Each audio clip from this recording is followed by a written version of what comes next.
Welcome to The Nest Show, the podcast that brings you insights into the crypto market, trading and investment experiences, and what we're looking forward to as we navigate the space together. Before we get started with the show, I want to thank our friends and sponsors over at Prime XBT, where many of our listeners have already signed up to trade by visiting the birbnest.com/PrimeXBT. Now, we're excited to reward you with a very special offer brought to you by our friends at Prime. Visit the announcement channel on our Discord to learn how you can receive a one-time trading bonus equal to 50% of your deposit amount. Exciting times indeed. Prime XBT is the most powerful trading platform offering immediate access to over 30 assets. Users may trade cryptocurrencies, forex, commodities, stock indices, and much more, all from a single Bitcoin-settled account. Prime XBT gives experienced traders up to 100x leverage to multiply their capital, while also providing users with multiple order types, low trading fees, and ultra-high liquidity to equip them with a one-of-a-kind trading experience. Registration does not require any user information, so visit the link below and start trading on Prime XBT in minutes. You'll be hearing much more about Prime XBT here and why we're so excited about the products they already offer, including a one-of-a-kind BTC and Ethereum options trading platform called Turbo, and an upcoming co-vesting product that will give traders and investors alike an entirely unique opportunity to multiply their capital. We're excited to congratulate the Prime XBT team on a couple of project milestones, starting with the launch of direct crypto purchases with the use of credit and debit cards. To learn more about how to purchase crypto on the Prime XBT platform using debit or credit cards, visit Prime XBT today for a complete walkthrough. Also, we want to regard Prime for their progress integrating TradingView chart technology into their charting platform, and their continued progress with the co-vesting module that will allow traders to mirror the activity of other traders. To find out more about the extensive progress of the co-vesting build-out, visit the Prime XBT blog for the most up-to-date information.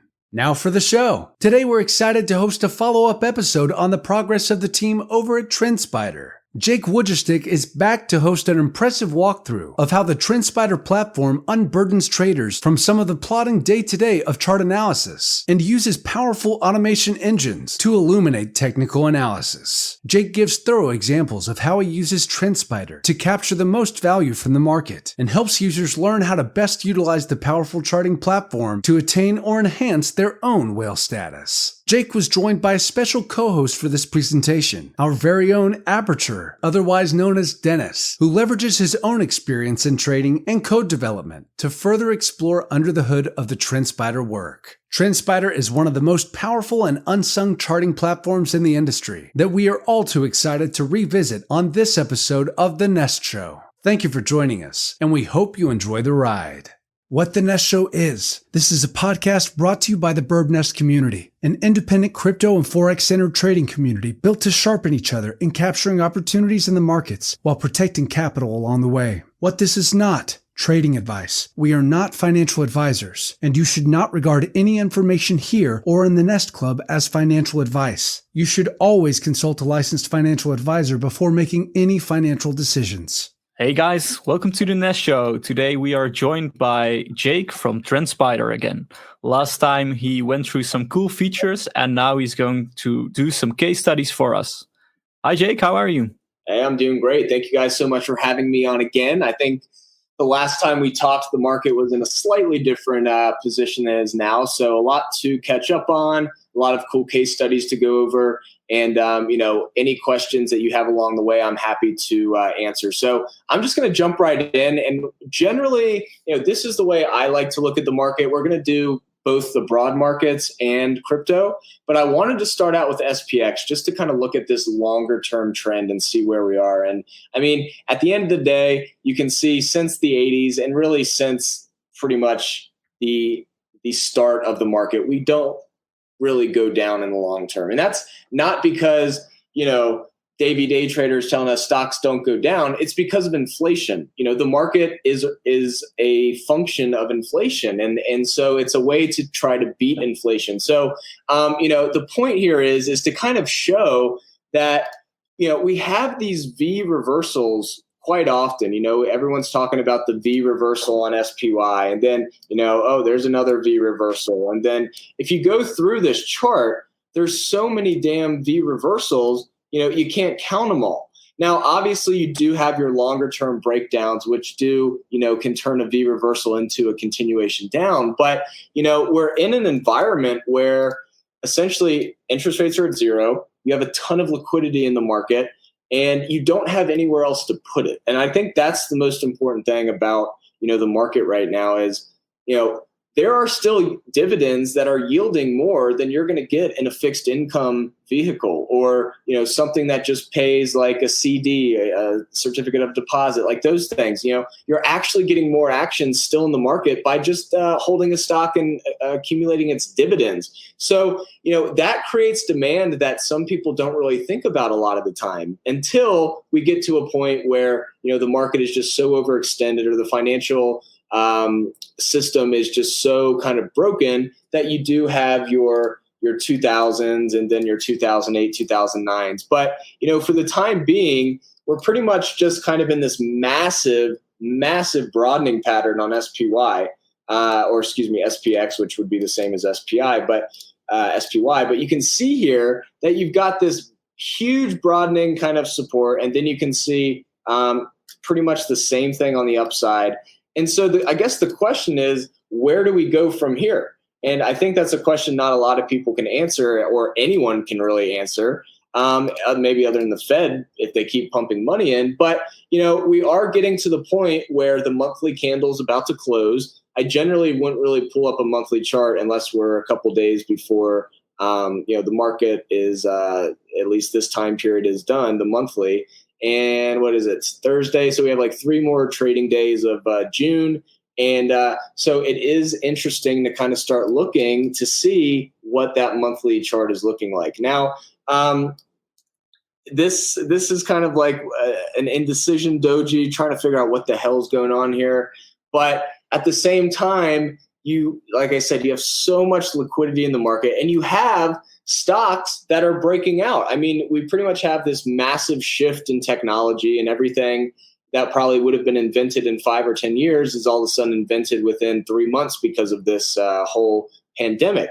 So that's another thing. You've got money flowing into stocks still. I mean, people still see value. You just have some stocks like your Boeings and your airline stocks that just aren't helping the market. So if those finally kick in at some point, that's just going to help the market continue up. So that is SPX.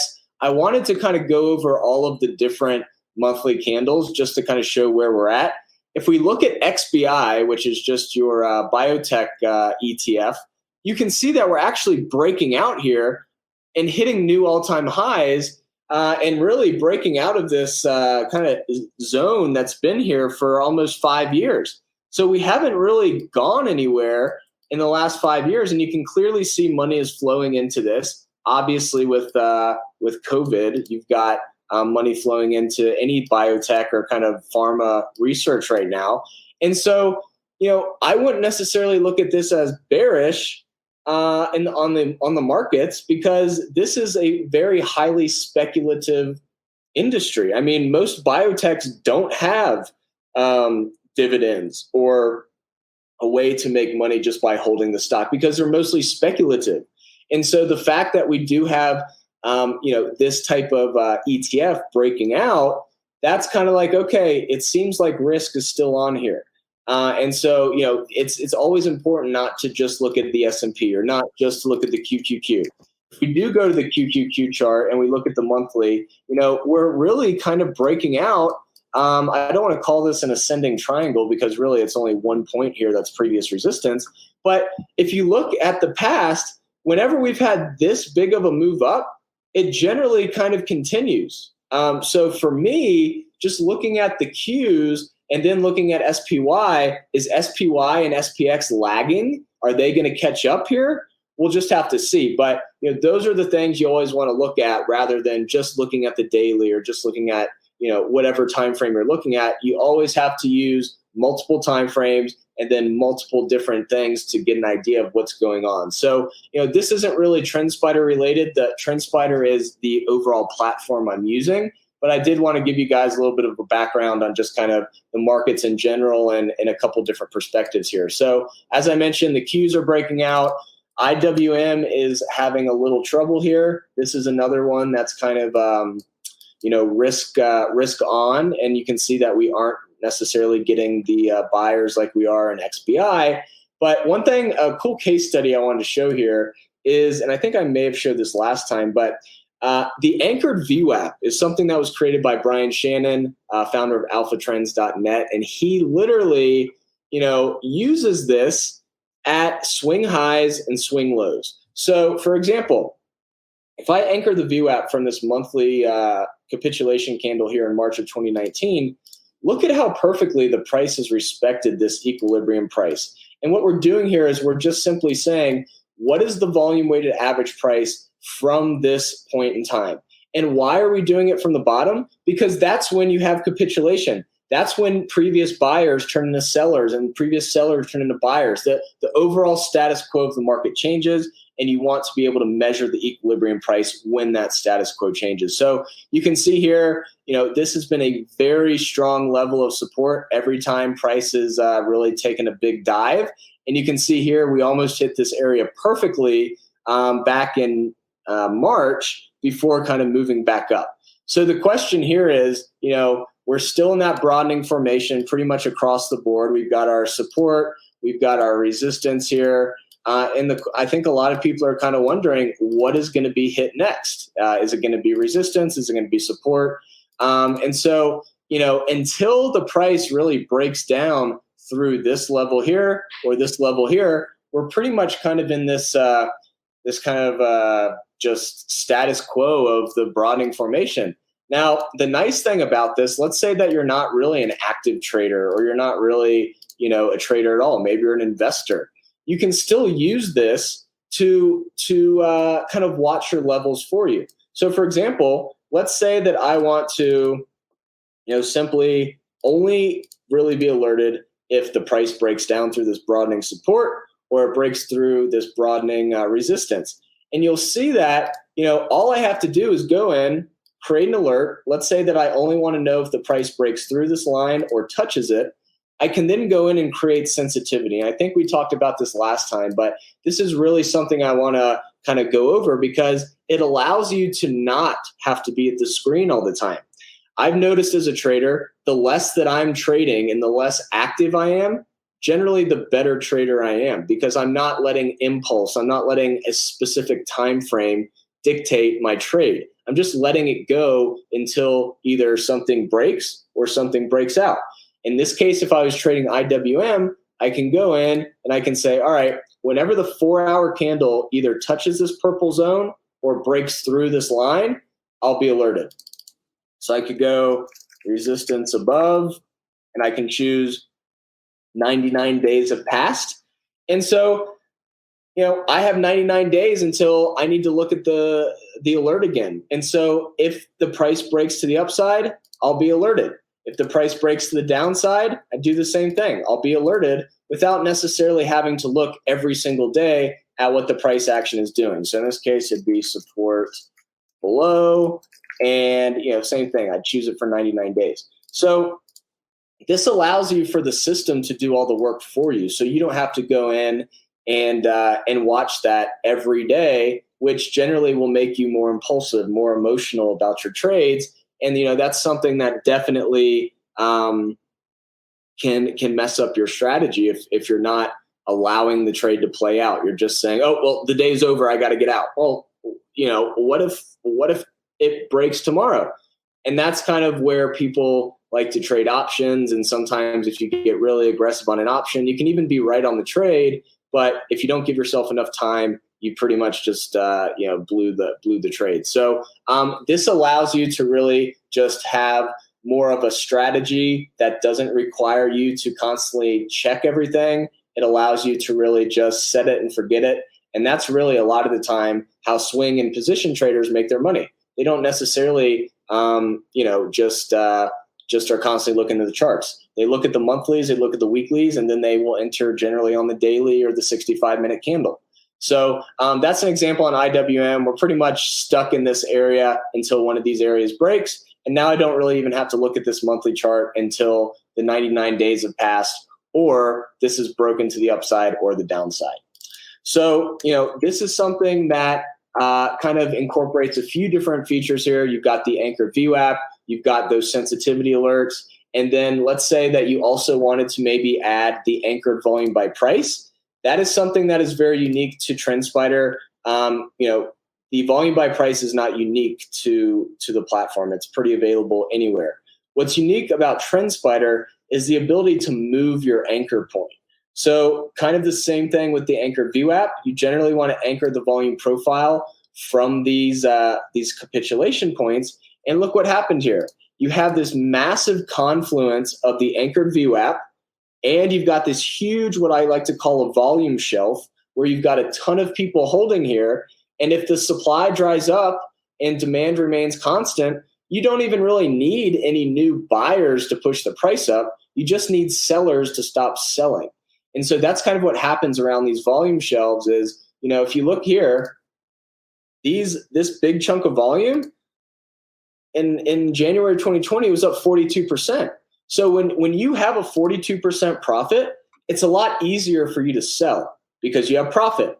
But then look what happens. You've got this profit goes from 43%, and all of a sudden you're back to break even within 2 months. And so what happens is those people who were taking profits and selling, adding to the supply on the market, they stop selling once they get back to break even.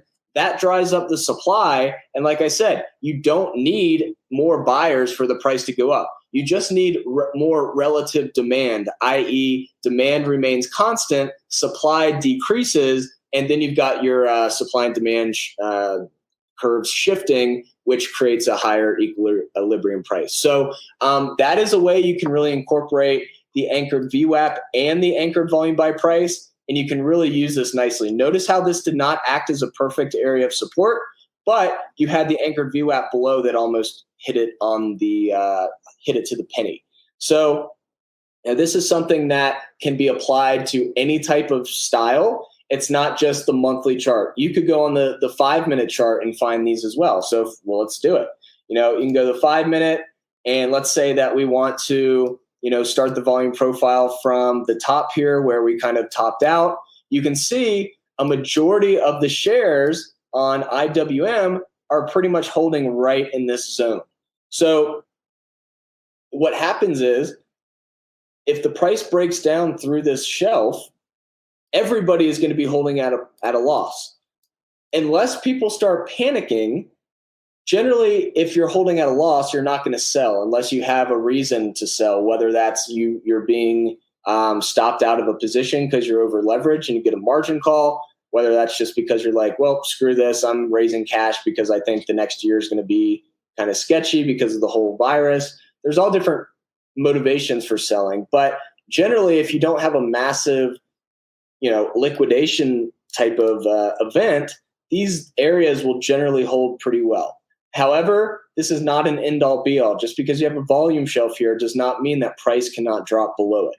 So, this is something that's not just for swing traders or position traders. This is really essentially the entire market in any time frame. I can even apply this to Bitcoin, right? So if we go to Bitcoin, what I've done here is same exact thing, right? I'm starting the volume by price. It says BBP start right here. This is our capitulation candle on March 12th. And then I also anchored another VWAP from this breakout point here. And you'll see how well the price respects these areas. You're using the anchored VWAP and the anchored volume by price. You can see that you've got this volume shelf and this anchored VWAP literally creating a perfect area of support today. And you've got this kind of hammer forming into the end of the day. So the fact that this has not really kind of closed below the anchored VWAP, that shows that buyers are definitely still in control and they're defending this equilibrium price here. Now, what happens if the price starts to break down and gets into this, what we call a volume gap? Well, I think I talked a little bit about this in the previous episode, but a volume gap is an area where you don't have a lot of participants. It's kind of like a price gap. If you gap down in price from $20 to $18, there's no one that participated between 20 and 18. It's kind of like a vacuum, if you will. So what happens is you'll see price action break down through these areas very quickly. A cool example of this is GE. It actually happened over the last couple of days.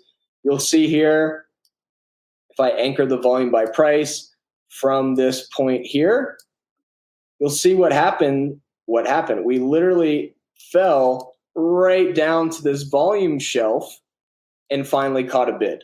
So, this is something that is incredibly powerful. And remember, we can move this. This is simply me anchoring the volume by price from the February 12th high.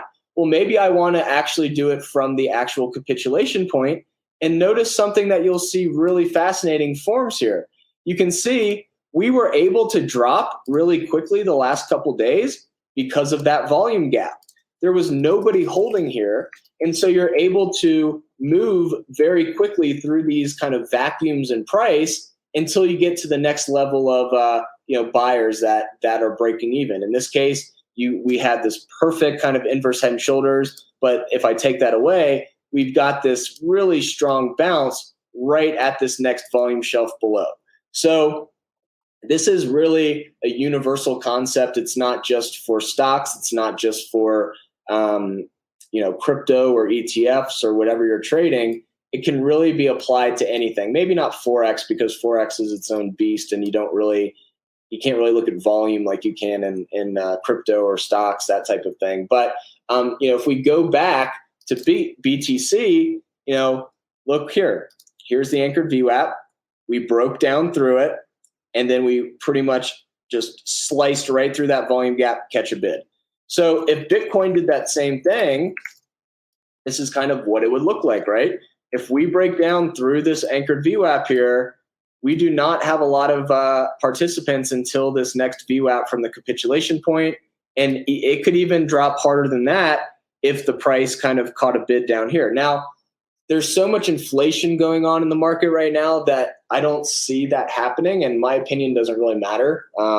But that's just kind of based on how this looks. However, if we have a financial crisis and we have what happened in March, there's really nothing that's safe, because when you have somebody that's getting a margin call, especially someone who's got billions of dollars, they don't care what price they're selling at. They're getting liquidated. So it's not like, hey, don't sell anymore. I'm kind of done for the day. No, if they're getting a margin call, they're selling until they hit their maintenance margin again. And that's what created this massive move down in Bitcoin. That's why you saw it in gold, because Bitcoin and gold are kind of things that people hold as just a thing that you can hold that's liquid. Well, if you get a margin call and you don't have anything else that you can sell, Bitcoin, gold, silver, you're going to see a crash, even though those can be plays against the market going down. Once you are in margin call territory in the world, that's when you're not gonna be able to kind of be safe anywhere. It's just a true liquidation event, and that's exactly what we saw here, starting in February and then finally capitulating almost exactly a month later. Obviously, we know it was capitulation because look at how quickly the price was able to get right back to where we started at. And being able to understand that whole kind of forced selling phenomenon will allow you to understand sometimes why it's like, oh, well, the market's down, Bitcoin should be up. Well, if somebody's getting liquidated and there's no buyers below, Bitcoin is going to go down. Or any crypto. That's just how supply and demand works. So until the price breaks down through here, we don't really look like GE. But if the price did continue to break down and we got into this volume gap, that's where I could see price really breaking down quickly. If we go to the monthly chart, I wanted to show this from the April 2017 capitulation or March 2017 capitulation point. Notice the month of March, right? We've got this huge candle. We've got this massive liquidation event. And, is it a coincidence that we caught a bid right here? Absolutely not. I actually remember giving a demo and somebody asked me, hey, can you just anchor it from that March capitulation point? And literally, we were right here at that time. And you could see the price really catching a bid. And notice this volume gap. There was no participants here. And so you were able to move very quickly both to the downside and back to the upside. Notice that the price finally closed right at this area, opened right at this area, and now we're kind of like stuck between this massive kind of block of volume. So the anchored volume by price is something that is very proprietary. Most other platforms, you have to go in and either input the date that you want to start the volume profile, or you just don't have the option at all and you actually have to start it wherever the history is. So in that case, I'd have to go over here and literally my first candle here. Well, what if I want to see what the price action was before that? You can't do that unless you've got this visual anchor. So this is something that is definitely unique and incredibly powerful. And definitely, if you guys do want to check out some of our GIFs that we create, kind of before and after GIFs, check out our TrendSPIDER account. We post them all the time. We try to post as many case studies as possible to show you guys how you can utilize the system, how it works, that type of thing. So if we go to, let's do Ethereum, and you'll see something very interesting here.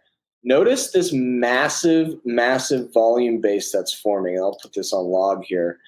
So since this massive capitulation event that happened, and I still remember when this happened back in May of 2017, you can see a majority of the shares are holding right here. I mean, this is pretty much the break-even zone. And so if price really started to break out through this area, that is going to show buyers are definitely in control. And then if we anchor this volume weighted average price from this December 2017 high, you'll see that we really need to break through this zone. And remember, when you're drawing lines on a chart, you generally want to draw them thicker because price action is not going to respect an exact price, especially in something like crypto that has sometimes massive spreads and kind of these liquidity holes. So I think if you're looking at this long term, this anchored VWAP, this pretty much this equilibrium price since December 2017 is going to have to break to the upside. And until that, we're kind of within this status quo. If I anchor the volume weighted average price from the November 16th low, notice that it almost acts as perfect resistance the last couple times that we tried to break out. You can see that here just by these circles. That's 1, and then 2 we test again, almost perfectly again 3.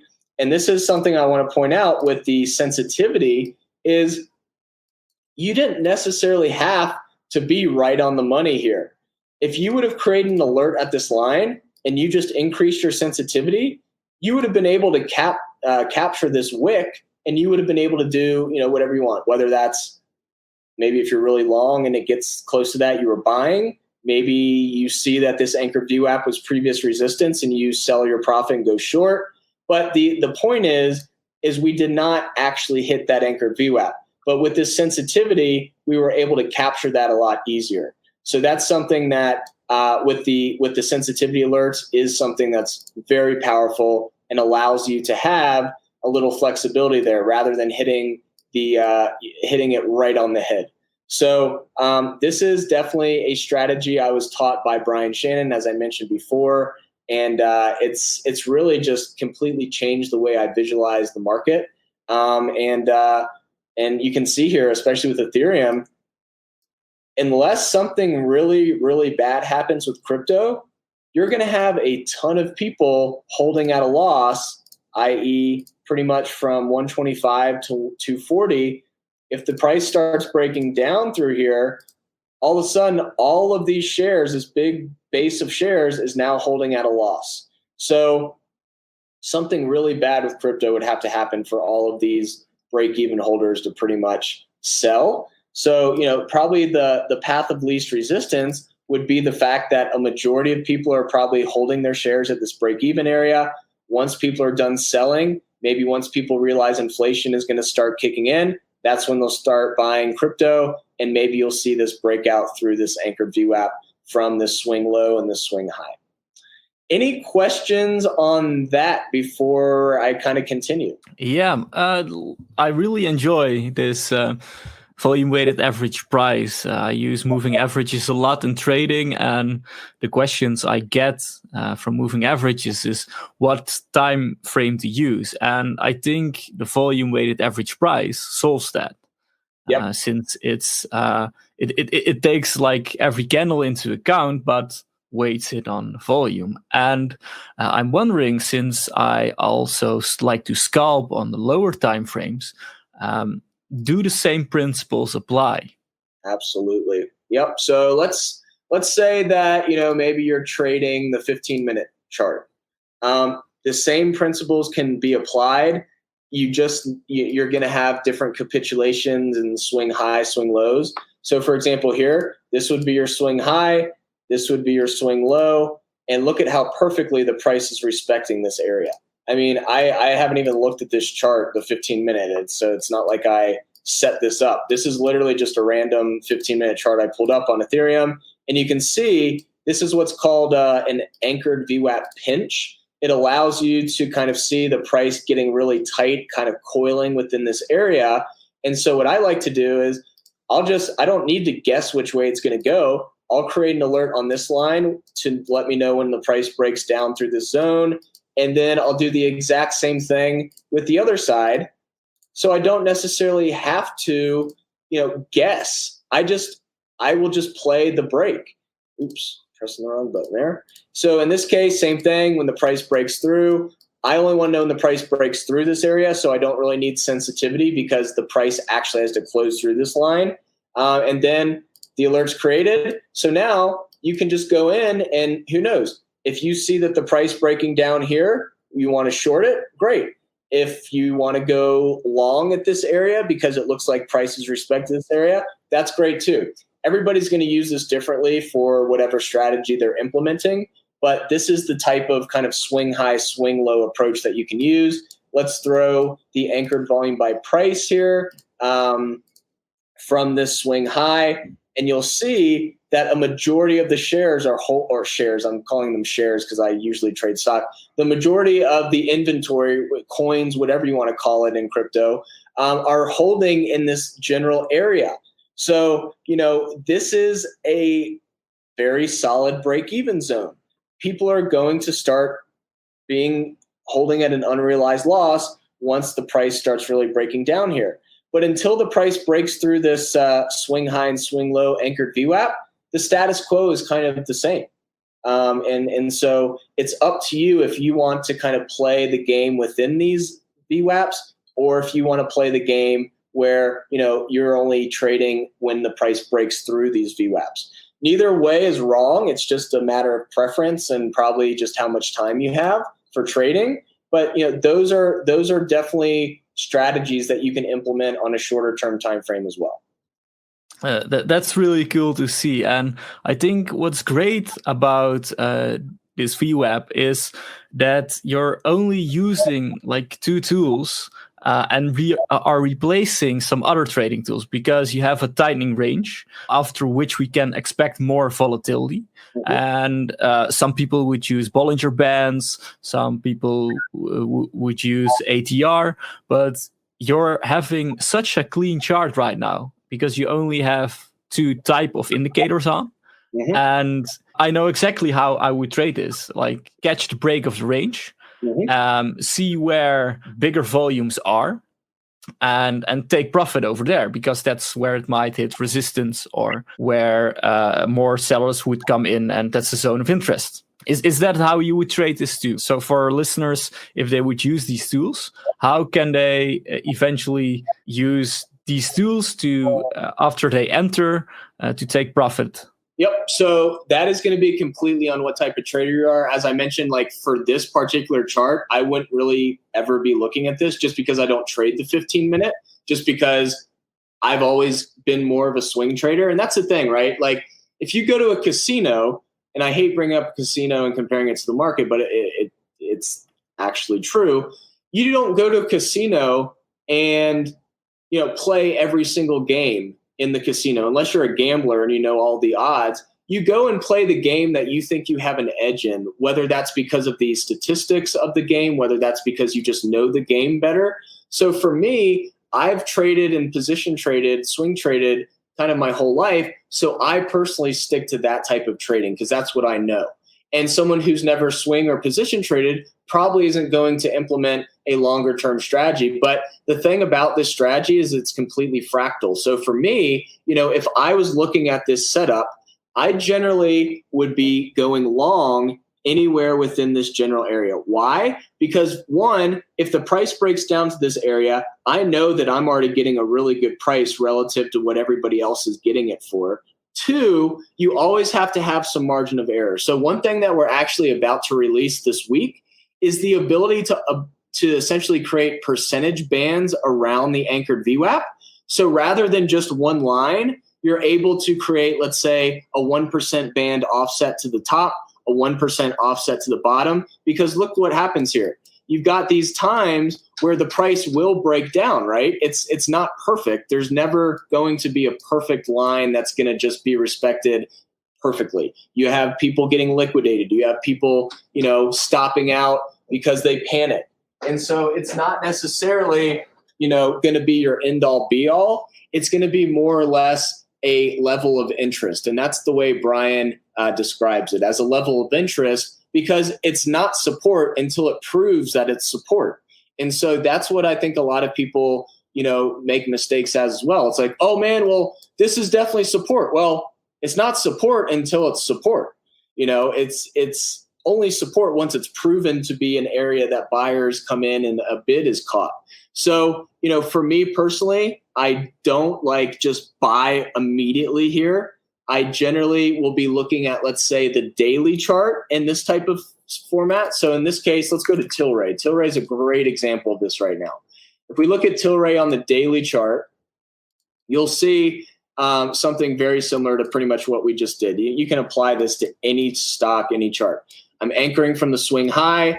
Notice there's a ton of volume here. We've got this kind of volume shelf forming. If I anchor the VWAP from the swing high and then anchor it from the swing low, you can see that the price action is literally respecting this almost to the T.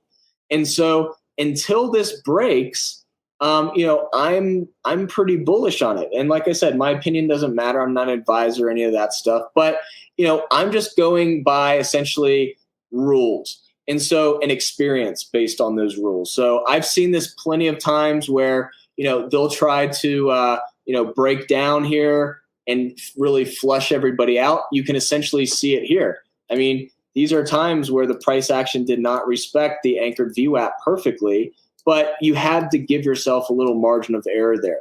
So each stock has its own personality. Some stocks aren't going to be able to, have this shenanigans happening because there's just too much liquidity. And then there's other stocks that don't have enough liquidity that, big players can really play games around these areas and stop people out with these wicks. So, for me personally, that's how I would use this type of setup. And then I really like to use that confluence of the anchored VWAP from the swing high and the swing low and look for these volume shelves that are forming.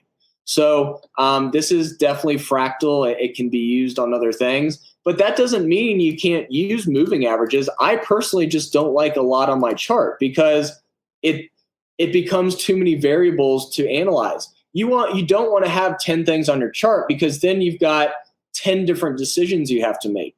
If you just go by a plan where you have 3 things that need to happen, you're not, thinking to yourself, I got to look at the other 9 things. You say, okay, this happened, that happened, I'm going in. And, nothing wrong with having 10 things on your chart, but it becomes very distracting. But you always do want to remember that a lot of the time, things become self-fulfilling prophecies, right? So the SMA 50, the EMA 50, these are things that people use on a daily basis. And so you do want to be looking at those things that a majority of the trading population uses, because what happens? It becomes a self-fulfilling prophecy a lot of the time. Same thing with the MACD. If enough people are trading a stock and looking at the MACD, then the MACD is likely going to move the market because that's what the buy signal is, or that's what the sell signal is. So, some stocks react very, very strongly to the MACD cross. Some don't at all. So the nice thing about TrendSpider is you don't need to, guess and say, all right, well, how does this react to the MACD cross or the MACD cross to the downside? You just go to the strategy tester and you test it out. Weekly MACD fast crossed up through the weekly MACD slow. And what's the return after 15 days? We go in and test that. And without having to check anything, we can see that the mean trade return over 3 positions is negative 16%. So, all of a sudden you're like, whoa, the MACD cross isn't as powerful as I thought. So you're able to, and that's the weekly. So sorry, let's change that to the daily. We're probably going to get a slightly different reading here. Same thing though, it's actually negative. And so if you don't have the ability to back test, and let's say that you go to Apple, right? And you're like, well, I'm on Apple and I just saw the MACD back test is actually a mean trade return of 0.78%. Well, that's Apple. Apple and Tilray are two completely different personalities, two different types of, liquidity markets. So, being able to quickly go and test out this strategy before implementing it allows you to go into the trade with a lot more information. You can actually see through the tabular data, wow, 57% of those positions were wins, 43% were losses. And then you go to the next one. Let's say, whether that's AMD.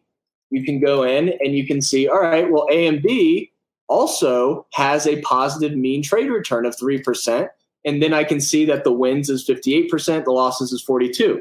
So the point here is the system allows you to test your strategies before implementing them. The worst thing you can do is go into a trade and assume that the MACD cross on Apple is the same thing as the MACD cross on Bitcoin. It's two completely different things. The MACD cross may work perfectly on Apple, but it may not work on Bitcoin because there's not enough participants playing the MACD. So it's all about understanding what is the market trading. Is it becoming self-fulfilling off of a certain indicator? Is it the RSI?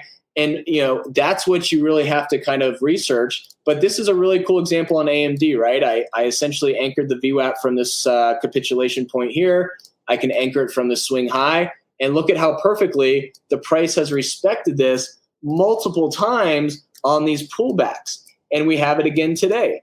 So, I don't want to push too hard on the anchored VWAP, but you have to use things that work. And this is one that I've been trading for 16 years. I've used them all. I've used lower indicators. I've used oscillators. I've used, whatever. And this is really the only thing that truly tells you what's going on because it's really taking into account economics. It's looking at supply, it's looking at demand, and it's taking into account the equilibrium price since an important time in the chart, i.e. your swing highs. This is when all of a sudden you were a buyer, you're a buyer, you're a buyer. All of a sudden now you're a seller. That changes the status quo, and that's why we anchor from those capitulation highs and lows. Whether that's capitulation of shorts, whether that's capitulation of longs, you can see how well the price does like to respect these zones. That's really cool. With all these tools, you can see that you come from a trader's perspective. There's lots of experience into this, and I think I saw some small 65-minute window, like where you pick the charts. And could you explain a little bit more about that? Yes, absolutely. So the 65-minute candle is something when I first heard it, I was like, well, 65 is an odd number, and I've got a bad enough OCD where that's bothering me. But then I realized that if you're trading stocks, and this is something that I learned from Brian Shannon as well. He's been a huge mentor for me, taught me a ton of stuff about this side of the market. And, what he said was, do the math. 390 minutes are in a trading day.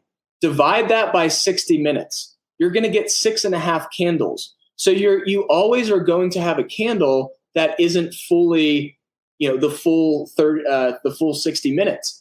If you go to a 65-minute candle and divide that by 390, you get 6 even candles. So you're not having to look at the last candle on the 60-minute only being 30 minutes. So it's really just a math thing and getting 6 even candles rather than using the 60-minute and having an uneven candle at the end of the day. Cool. Thank you. Obviously the anchored VWAP is something that is incredibly powerful, but there's other things in the market that are self-fulfilling, like the MACD, like the SMA 200. So, some of those things are like trend lines or fib levels. And so what we have on the platform is the ability to automate some of that. So for example, if I want to look at the chart completely clean, I, at some point, have to apply a little bias. Why? Because if I'm drawing the trend lines, I'm applying bias. Maybe I'm following a rule, right? Maybe I'm doing wick to wick, here. Maybe I'm drawing body to body here, but I'm still applying some type of bias because I'm drawing it. Now, what the automation side of this allows you to do is allows you to have a secondary perspective and allows you to see, okay, I've got a blank chart without me having to look at any possible trend lines. Let's just turn on the trends feature here. And so you'll see these trend lines are automatically going to pop up. Now, there's a couple reasons why these trend lines are popping up. One, it's a function of the current preferences we're in. So we have analysis type, we have drawing input, and we have islands. So islands are gaps in price. We are either respecting or not respecting that. So if we don't respect islands, that means that we're drawing lines through gaps. So that will change the analysis as well. The second part of this is the timestamp. So let's just keep the settings we have. But if you look here, we've got this vertical dotted line, and it actually tells us the last time the system looked at this data was on April 12th of 2020. So these trend lines are very old, right? We want to update the system and really take into account all of this. So you can see with this particular set of trend lines, these are the trend line settings. These are the trend lines we're getting.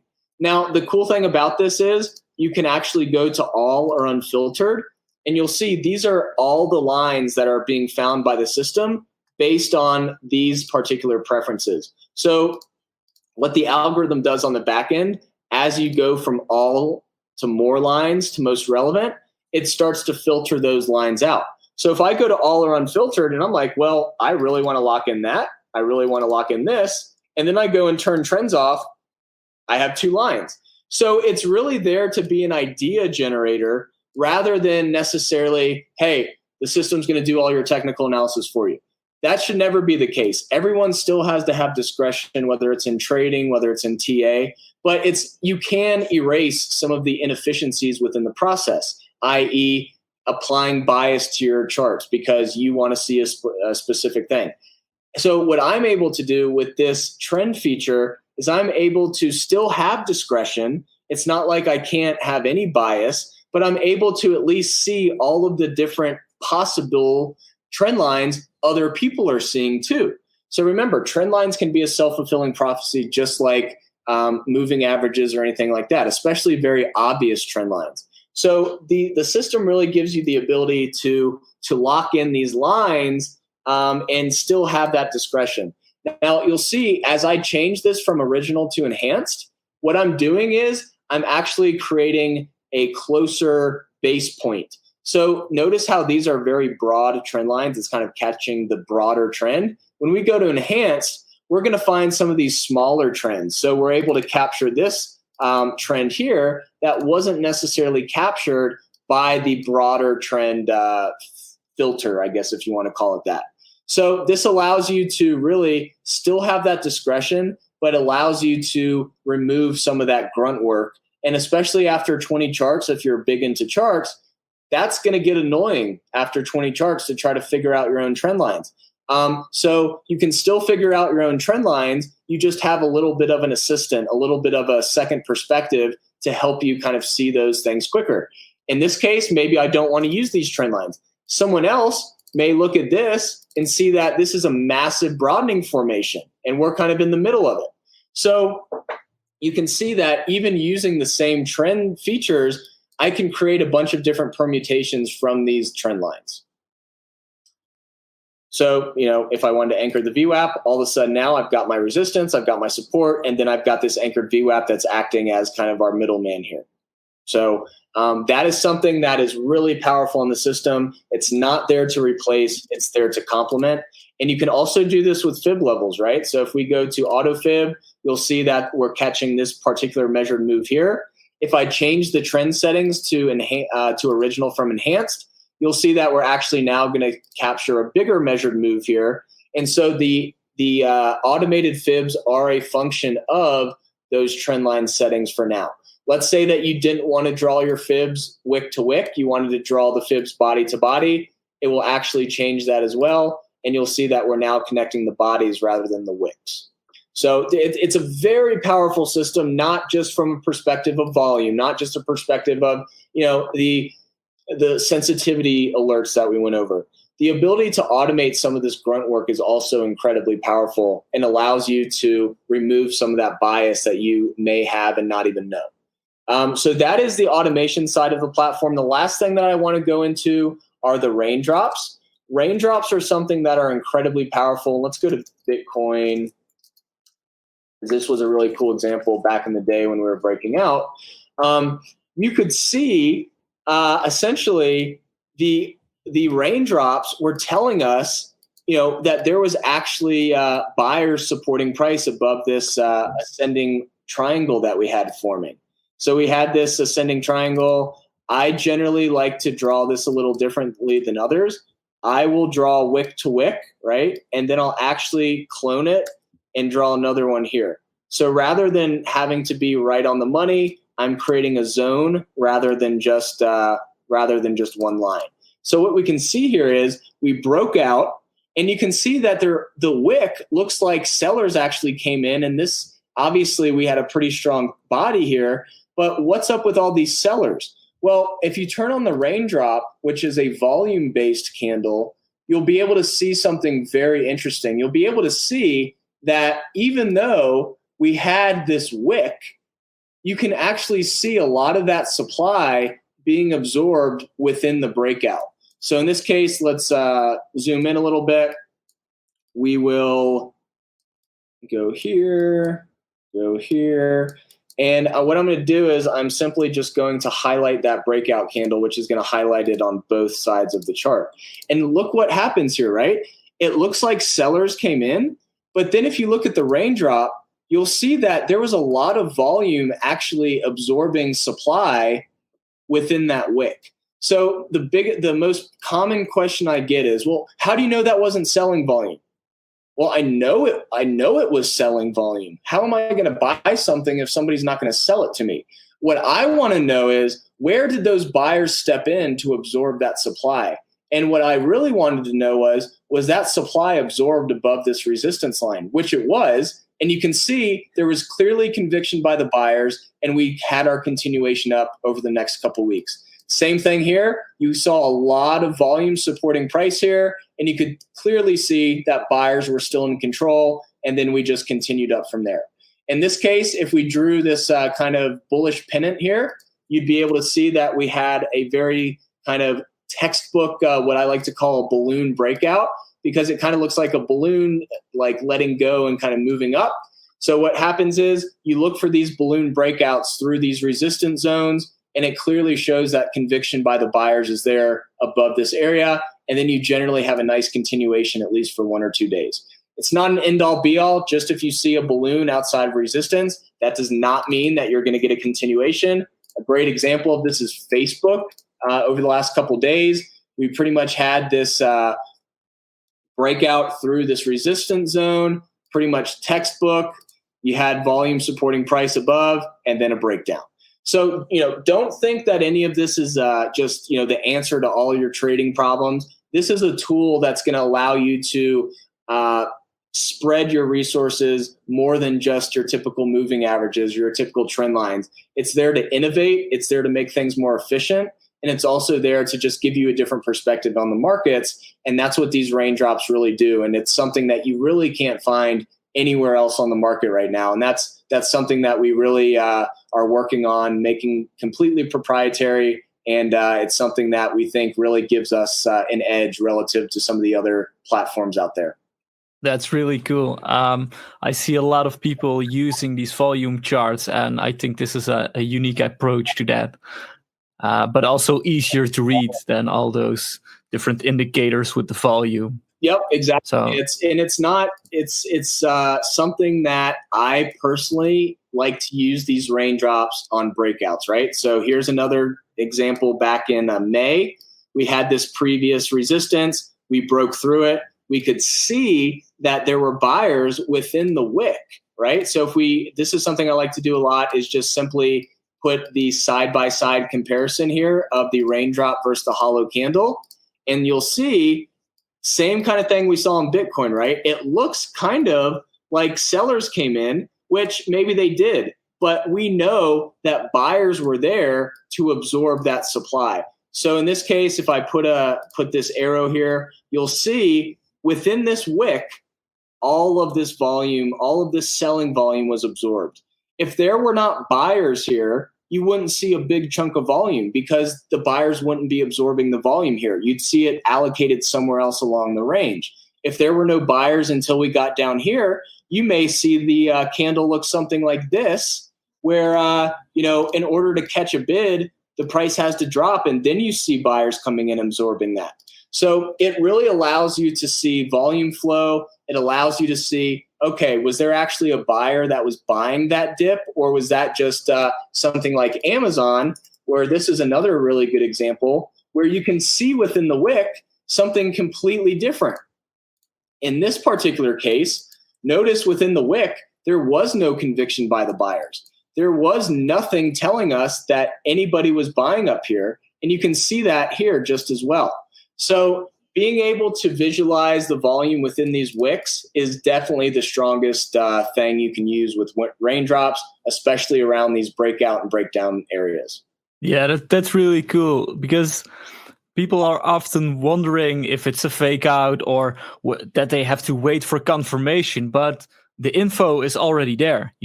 By judging these raindrop charts, you can see what is happening, and you don't have to wait for the confirmation candle next because maybe it's already running, or like this, you can see it's a fake out and it will drop back. Yep, exactly. So this is a really nice tool to use and spot those fake outs or like legit breakouts. Yeah. And the one thing I want to mention is, these are something that allows you to also be more efficient, right? If you wanted to see where that volume was without raindrops, you would need to go to the 5-minute chart or even the 1-minute chart and look where those volume blocks were. Instead, it's all painted on the daily chart. It's all about being less at the screen and more enjoying life, right? Absolutely. Nobody wants to stare at a screen all day. Maybe you do, but I don't. I have better things to do. So, it's just a way to make the whole process more efficient. This isn't just raindrops. It's the automation side of things. It's the anchored volume by price, anchored VWAP. And the whole list of features is what really makes us unique. Just being able to use all of these things in conjunction allows you to get a perspective like you really won't find anywhere else. And so I really appreciate you guys having me on and allowing me to show everybody some of these different case studies. That's one of the big things at TrendSPIDER we try to do. Nobody wants to just see a demo. They want to see how it works, how it can be applied to real trading. And hopefully I was able to do that for you guys today. Absolutely. You did a great job at that. And you have a beautiful product there that we will hear from more in the future. Thank you, Jake. Thank you so much. I'd like to thank our listeners for joining this episode of The Nest Show. We invite you to connect with our guest on Twitter, where TrendSPIDER is at TrendSPIDER. Jake is at TrendSPIDER_J. Dennis is at ape_RTURE. And I am at Benjamin T1717. Additionally, be sure to visit the TrendSPIDER platform at thebirbnest.com/TrendSPIDER for special savings on their services. Again, we want to thank our sponsors at Prime XBT for their support of the show and for their support of our listeners. Once again, after signing up to trade at thebirbnest.com/PrimeXBT, be sure to follow up on the announcement channel of our Discord and learn how to capitalize on their generous trading bonus offer that they've exclusively made available to our community. If you've appreciated the depth and breadth of what you've heard with us today, subscribe to our podcast and find our landing page at thebirbnest.com. We have a vibrant Discord community which acts as our central hub of operations, and we welcome you to join us at thebirbnest.com/discord. We also offer an extensive free bulletin on emerging crypto market trends, exclusive undervalued gem reports, and in-depth expert technical and fundamental analysis at thebirbnest.com/bulletin. We always appreciate engagement from our community, which of course means liking the video and subscribing to our page, where we insist on bringing you the highest quality content available. Also, we're happy to incorporate tips and topics from our listeners and encourage you to email us at thenestshow@thebirbnest.com. This podcast is brought to you by the Birb Nest. Thank you, and trade on.